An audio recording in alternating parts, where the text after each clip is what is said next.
God!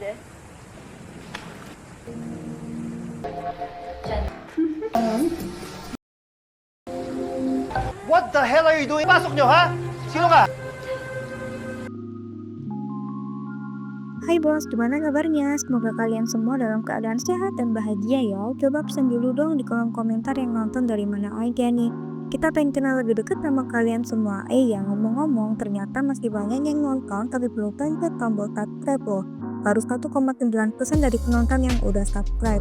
Bos minta tolong banget nih, bantu support channel ini dengan klik tombol subscribe-nya. Target kita 1000 subscriber pertama dan kita janji akan terus kembangin channel ini supaya makin keren, makin seru dan pastinya makin konsisten. Dukungan kalian itu semangat buat kami. Terima kasih banyak ya, dan tanpa berlama-lama langsung aja kita masuk ke alur cerita film kali ini dari Filipina yang berjudul Objection.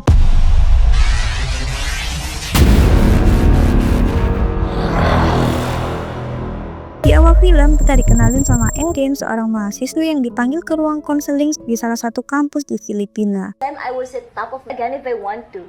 Reason why hindi mo Di sana ada Bu Bea, dosen bagian konseling yang lagi nyemprit Erin karena nilainya mulai turun di beberapa mata kuliah. Tapi hubungan mereka nggak cuma sebatas dosen dan mahasiswa aja, soalnya Bea ini ternyata juga ibu tirinya Erin. Karena mereka satu kampus, Bea jadi gampang banget memantau semua aktivitasnya Erin. Di kampus, Erin punya dua sahabat dekat yang bernama Mary dan Jamie. Suatu hari mereka lagi asik ngobrol sambil ngegosipin cowok ganteng bernama Vincent. Vincent ini idola kampus yang terkenal jago main basket. Bartender. Okay na. Hindi kailangan mo to. Okay na, honey. Sementara itu, kehidupan keluarga Erin jauh dari kata harmonis. Ayahnya yang bernama Jeff cenderung cuek dan jarang memberi perhatian. Erin yang sebenarnya pengen banget dapat kasih sayang dari ayahnya ini malah sering diabaikan. Nag-office. Hubungannya dengan Bea pun gak kalah dingin. Mereka hidup satu rumah, tapi rasanya kayak orang asing yang gak saling peduli. Erin sebenarnya punya pacar, tapi ayahnya gak pernah suka sama pacarnya ini. Setiap kali pacar datang ke rumah, pasti langsung diusir. What the hell are you doing? Pasok nyo, ha? Sino ka? Sementara di sisi lain, karir Bea di kampus lumayan mulus nih. Bahkan ada kabar dari staff kalau dia bakal diangkat jadi pegawai tetap. Tapi entah kenapa Bea nggak terlihat terlalu antusias. Malam harinya, Erin lagi nongkrong di sebuah klub malam. Di sana, Vincent yang kerja sebagai bartender melihat ada seorang pria yang berusaha nyelundupin obat hibur ke minumannya Erin. Dan untungnya Vincent ini sigap ya. Dia pura-pura nggak sengaja menumpahkan minuman itu, bikin rencana jahat pria ini gagal total. Erin pun selamat dan lanjut pesta bareng teman-temannya. Karena Erin udah kelihatan oleng, Vincent memutuskan untuk nganterin Erin pulang. Miss. Ay, shining eye mo. Pas sampai di rumah, Bea ketemu Vincent untuk pertama kalinya. Dia langsung punya kesan baik, bahkan sempet nanya soal asal-usulnya Vincent. Vincent bilang kalau dia juga mahasiswa di kampus yang sama dengan Erin. Sige po, ma'am. Vincent Garrido po, ma'am. Pisces na lang katulad? Okay. Thank you again. Besoknya, Bea ngeliat Vincent lagi main basket di kampus. Rasa penasarannya ini makin besar sampai akhirnya dia nyari tahu data Vincent lewat biodata mahasiswa. Gak lama setelah itu, Vincent dipanggil ke ruang konseling. Vincent agak grogi soalnya ini pertama kalinya dia masuk ke ruangan itu. Tapi Bea langsung bilang kalau Vincent gak lagi bermasalah, cuma dia udah tahu latar belakangnya. Vincent pun sadar kalau pekerjaannya di dunia malam bisa bikin orang salah paham. Tapi bukannya menegur, Bea malah minta tolong ke Vincent buat sesekali ngawasin Erin kalau lagi di klub malam. Please don't say no. You can go now. And I can trust.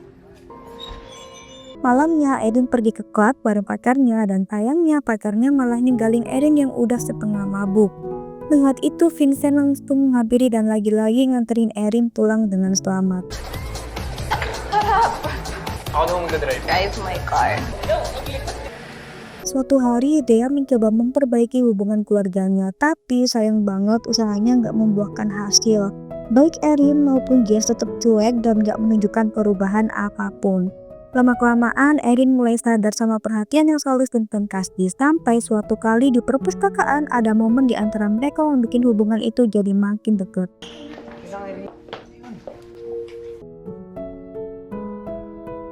Gak lama, Erin pun memberanikan diri memperkenalkan Vincent ke ayahnya. Tapi pertemuan itu nggak berjalan mulus karena Jeff langsung nanya soal pacar Erin sebelumnya dan menilai kalau Erin terlalu gampang akrab sama cowok. Dia juga nanyain latar belakangnya Vincent dan Vincent menjawabnya dengan jujur. Bukannya seneng, Jeff malah meragukan apakah Vincent pantas untuk anaknya. Mengetahui kedekatan mereka, Bea memanggil Vincent dan minta penjelasan. Alasannya dia nggak mau Vincent sampai sakit hati kalau ternyata Erin cuma main-main. Sampai suatu ketika Erin dapat telepon dari ayahnya yang bilang kalau dia harus pergi ke luar kota. Erin marah dengan kabar itu lalu memutuskan pergi ke apartemen mantan pacarnya dan gak pulang sama sekali malam itu.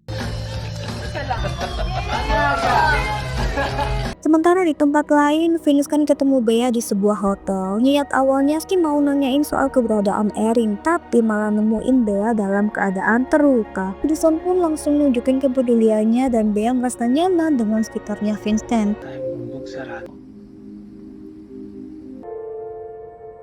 Setelah pulang ke rumah, Bea dapat kabar kalau Erin udah 3 hari nggak balik ke rumah.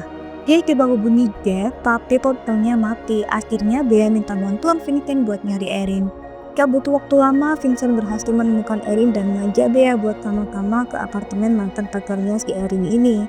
Di sana, mereka lihat mantan pacar Erin lagi bikin Erin teror banget. Cowok itu marah dan nyuruh anak buahnya mukulin Vincent, tapi untungnya polisi datang tepat waktu.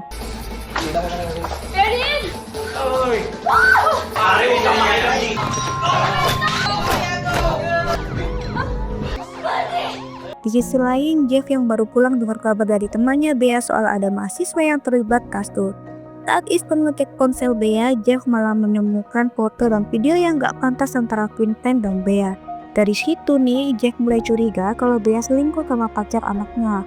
Kenapa Bea begitu perhatian sama Vincent? Erin kesel karena mengira Vincent yang melaporin mantan pacarnya ke polisi. Dia juga nyalain Bea atas hancurnya rumah tangga ayahnya karena menganggap ada orang ketiga. Dan puncaknya masalah makin runyam saat Erin ketahuan hamil. Dia ngomong langsung ke ayahnya dan Jeff kaget bukan main. Hubungan keluarga pun makin kacau. Jeff bahkan berencana pindah ke luar negeri setelah Erin menikah supaya Bea nggak bisa ketemu lagi sama Vincent. Tapi Bea justru bilang kalau dia mau pisah aja sama Jeff karena udah nggak tahan sama si sikapnya ini. Gak lama, supir pribadi Jeff ngabarin kalau Erin kabur dari rumah. Erin ninggalin surat buat ayahnya bilang kalau dia bakal pergi dan berjanji merawat bayinya sendiri. Dia juga minta maaf karena belum bisa jadi anak yang bisa dibanggakan. Setelah Erin pergi, barulah Jeff dan Bea ini sadar arti sebenarnya dari keluarga yang utuh. Tapi semua udah terlambat, mereka pun memutuskan berpisah untuk selamanya dan cerita pun berakhir di situ. Gimana menurut kalian? Tulis pendapat di kolom komentar ya, dan jangan lupa untuk like, subscribe, dan nyalain lonceng notifikasinya biar gak ketinggalan alur film yang seru lainnya dari kita. Sampai ketemu di video berikutnya, bye!